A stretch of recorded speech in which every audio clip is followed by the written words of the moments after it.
একটু বৃষ্টিতেই মাদারীপুর পৌরসভার বিভিন্ন এলাকায় দেখা দিয়েছে জলাবদ্ধতা। মাত্র 1 ঘন্টার বৃষ্টির পানি নামতেই লাগে 2 থেকে 3 দিনেরও বেশি সময়। দীর্ঘদিনেও জলাবদ্ধতা থেকে মুক্তি না পাওয়ায় ক্ষুব্ধ এলাকাবাসী। সরেজমিনে দেখা যায় মাদারীপুর পৌরসভার 5 নম্বর ওয়ার্ডের পানিছত্র এলাকার শহীদ সূর্য সড়ক ও বীর মুক্তিযোদ্ধা ইউনুস সর্দার সড়ক। মঙ্গলবারের 2 ঘন্টার বৃষ্টিতে তলিয়ে আছে এখানকার 2টি সড়ক ও তার আশপাশের এলাকা। বুধবারও পানি নামতে না পারায় চরম দুর্ভোগে বাসিন্দারা। স্কুল কলেজের শিক্ষার্থীরাও পড়েছে চরম বিড়ম্বনায়। উন্নত ড্রেনেজ ব্যবস্থা না থাকায় এমন পরিস্থিতির সৃষ্টি হয়েছে বলে অভিযোগ তাদের। বাড়িতে আমরা রাস্তা দিয়ে তো চলতে পারি না, রাস্তা ডাবা, বাড়ি ঘরের তলায় যেতে আছে বিষের জন্য।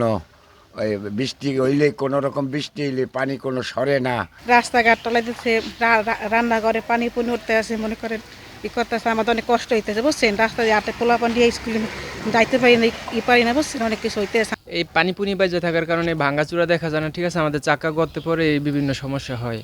এলাকাবাসীর অভিযোগ, নিয়মিত ড্রেন পরিষ্কার না করা ও যত্রতত্র জলাশয় ভরাট করে বহুতল ভবন নির্মাণের কারণেই একটু বৃষ্টিতেই সৃষ্টি হয় এমন নাজুক অবস্থা। ফলে দুর্ভোগের শেষ নেই যাত্রী চালক ও এলাকাবাসীর।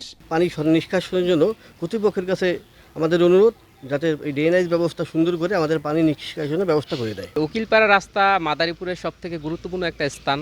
আর এই স্থানে মানুষের ঘনবসতি এবং বাচ্চারা দীর্ঘদিনের বৃষ্টির কারণে বিশেষ করে এই জায়গায় পানি সৃষ্টি হয়। পানি সৃষ্টি হওয়ার কারণে বাচ্চারা ঠিকভাবে স্কুলে যাইতে পারে না।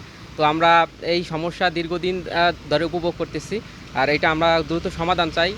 যদিও সমস্যা সমাধানে ব্যবস্থা গ্রহণের কথা জানিয়েছে পৌর কর্তৃপক্ষ। এখানে বৃষ্টি হলে বৃষ্টির পানিটা তো জমবেই। তবে একটা জিনিস খেয়াল করে দেখবেন যে যতগুলো বড় বড় ড্রেন রয়েছে, এই ড্রেনগুলো কিন্তু আমরা কন্টিনিউ পরিষ্কার পরিচ্ছন্ন রাখছি। মাদারীপুর পৌরসভার 9টি ওয়ার্ডের 34টি মৌজায় প্রায় 2 লাখ মানুষের বসবাস। 1875 সালে প্রতিষ্ঠিত 14.5 বর্গ কিলোমিটারের মাদারীপুর পৌরসভা 1991 সালে প্রথম শ্রেণীর পৌরসভার মর্যাদা পায়। সঞ্জয় কর্মকার, অভিজিৎ, সময় সংবাদ, মাদারীপুর।